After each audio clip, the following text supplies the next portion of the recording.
Monday Night Lights, Monday Night Lights, Monday Night Lights. Let's talk about what's been going on at Viking Ice Arena. You've never seen a league so exciting and tough and fast. It simply must be discussed on an equally exciting and tough podcast. What's it called? Monday Night Lights. Yeah. Monday Night Lights.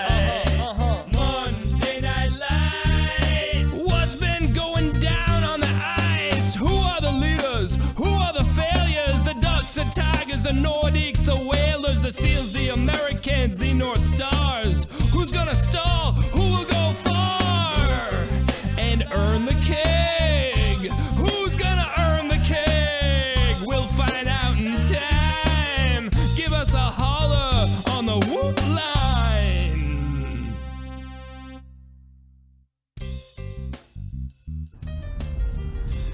All right, here we are. First ever audio power rankings. A little bit easier to find the time than to sit down and type those things out. But and now that we've had the assistance of the great Chad and the great Slick Rick, which is very appreciated. But checking in at number one on the power rankings is the Nordiques. I must admit, I put them at number one. I think it was like 3 weeks ago when there was some chaos in the league. The Whalers had lost, and I was like, well, it's probably the only chance I'm going to have to put the Nordiques at number one, because they were kind of one of my preseason bottom third type teams. But they have proved me wrong, and they've won at least 3 in a row, maybe 4, and they just get it done. So they stay on the top spot. I still am a little surprised that they're able to do this with literally just Slick Rick carrying the weight. Dave P showed up last night, I'm told. Surprisingly, didn't make it on the stat sheet. But they keep winning, and Pengrazi's really good in net. Sounds like, by all accounts, the Seals played well, and Pengrazi was able to steal one for them. And timely goal from Slick Rick, and that's a nice little recipe. So, Nordiques holding firm at number one. We'll see if we can keep them here for another week. All right, number 2 on the list is the Whalers. Obviously, far and away, first place team in the standings. And they are another team that is really impressive.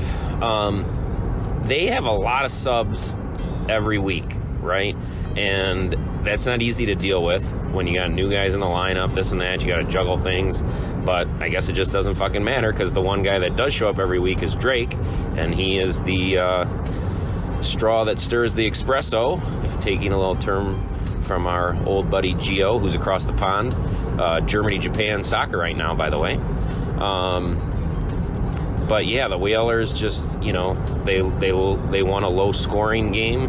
They jumped out to a 2-0 lead against the Tigers, and then Skillman added one late to make it kind of 2-1. And not even that late, enough time. It was 2-1 headed into the third period, but the Tigers just couldn't get the equalizer. And Drake didn't score, but I think he had a primary assist on their first goal, passed it to somebody for a tap in, and then he just logs the puck, makes things go, and they have really nice second line as well, whether that's some combination of Chad and J-Flow or whoever. I think it was Turtle this week subbing, but they're just they're a very deep team. Weaver has proven to be the best 9th round pick in MNL this year, perhaps in MNL league history. So by having him in the 9th round, it really allows them to have a deep lineup. Leaping Larrabee has been another nice little pick that they got in the 5th round. He's got some nice hands for a 6th rounder, and they're just a well-rounded team. And Ryan Z, the guy just doesn't get the credit that he deserves in MNL, but he's just rock solid. He's won a keg. He's been to keg finals. Doesn't have the sexy new age butterfly and T shuffle and that type of stuff, but maybe doesn't do the reverse VH as well as some of the other goalies in the league, but the guy just stops the puck and the Whalers are odds-on favorite to win the keg, and they check in at number 2. Checking in at number 3, we have the vaunted Maroons. Obviously, they got off to a slower start than many people anticipated after their electric preseason.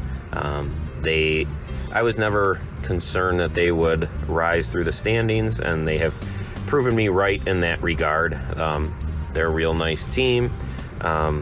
Sugar, when Ben has come back, and Ben and Sugar are a proven commodity with some nice chemistry over the years. So they defeated the lowly North Stars 1-0. Hard-fought game for most of the night. Back and forth. Claus played well. Johnny G, sub-goalie for the North Stars, played very well. Obviously, the game kind of took a turn with the 5-minute major from the Golden Brett. They had a 5-minute power play to begin the third period. Sugar and Ben did not exit the ice after starting the third period, did not exit the ice until 9 minutes and 45 seconds on the clock, which prompted GM Troy to say, "Get the fuck off the ice, change." Actually, I didn't swear. I said change, and then because there was a stoppage at 9:45, and Ben and Sugar kind of look at each other. It's like, "You think we should come off?" And it's been fucking 6 minutes. Should we? Yeah, should we? And I'm like, "Get the fuck off the ice." And so they came over and exchanged some words, and then Piercy came over, and then I've already shared this voice text in the ivory tower. Piercy came over. Hey Troy, I hope you enjoy that Brett suspension, man. And I was like, okay, Piercy. So that was pretty cute, but it was a fun little exchange, get the dander up. And then, the Ben Dickie Dunn, who we all love, obviously his facts are always way off because that power play started the third period. And then with 2 minutes left, 2.5, 3 minutes left, Hale found himself parked in front of the net in his office. Ben threw it out in front, went off of a couple skate sticks, and then Hale roofed it, bar down, crossbar. I suspect that the puck was tipped, but maybe Hale's hands are just that good. But it was the game winner. Place went nuts. Happy for Hale. 1-0 Maroons, and they are working their way up the standings, and they will be a factor. I'm still not convinced that they got enough on that second line. Usually they roll with like some type of Crusoe, Hartcup, Woodsy pairing, so they got enough. None of those guys are bad skaters, so it might be enough. Probably is. If Sugar and Ben just kind of do their thing, and that second line is definitely good enough to play even hockey, and if they score some goals, it's kind of like a bonus. And then they got a strong back end with Judge and Shep. So all the pieces are there, we shall see. Maroons, number 3.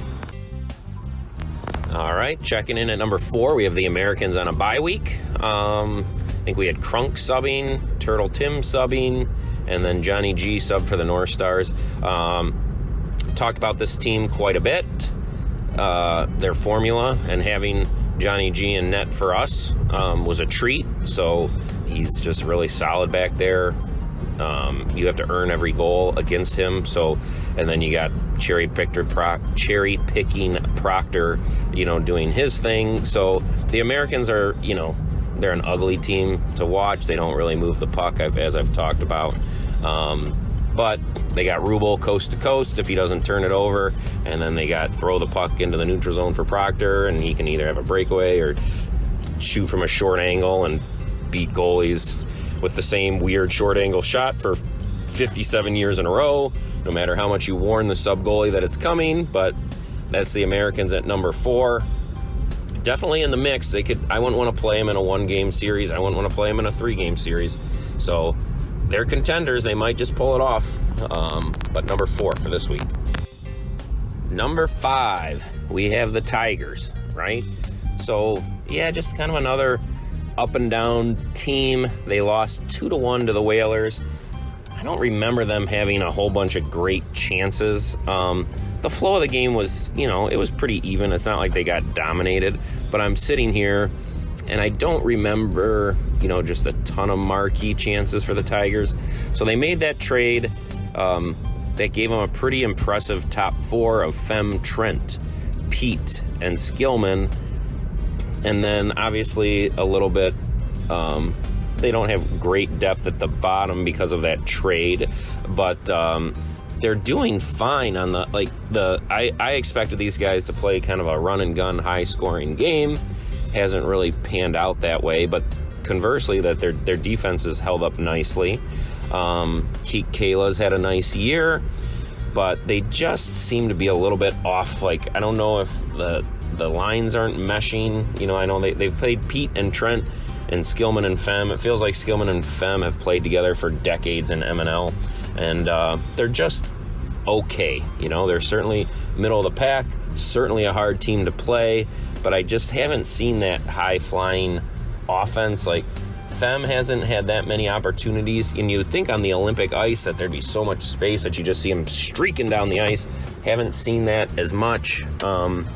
You know, Trent still has his giant wingspan, and he's had a nice year. They've had a nice year, but just, I would say, below expectations. And then they just start checking in at number 5 this week. Brant Miller's been a nice surprise for them. I shouldn't say surprise, just a nice newcomer. Everyone knew he was going to be good. So they're a good team, certainly a contender, but something's just a little bit off. Maybe Skilly Willie needs to tweak the lines a little bit and give him a chance to play with Trent. They could be the Twin Towers taking penalties together and let Pete and Fem go. I don't know, but something's just slightly off with the Tigers. With a little tweak is needed, maybe a little trade. I know the Seals and North Stars are desperate for some action, so we'll see what happens. Number 6, we have the Seals. I didn't get to watch any of this game, so it's hard to, and it's a 1-0 game, so tough to ramble on too long about the Seals. But they're number 6 because they showed some life against the number 1 ranked Deke squad. By all accounts, they outplayed them. And Riley must have played well, only gave up 1.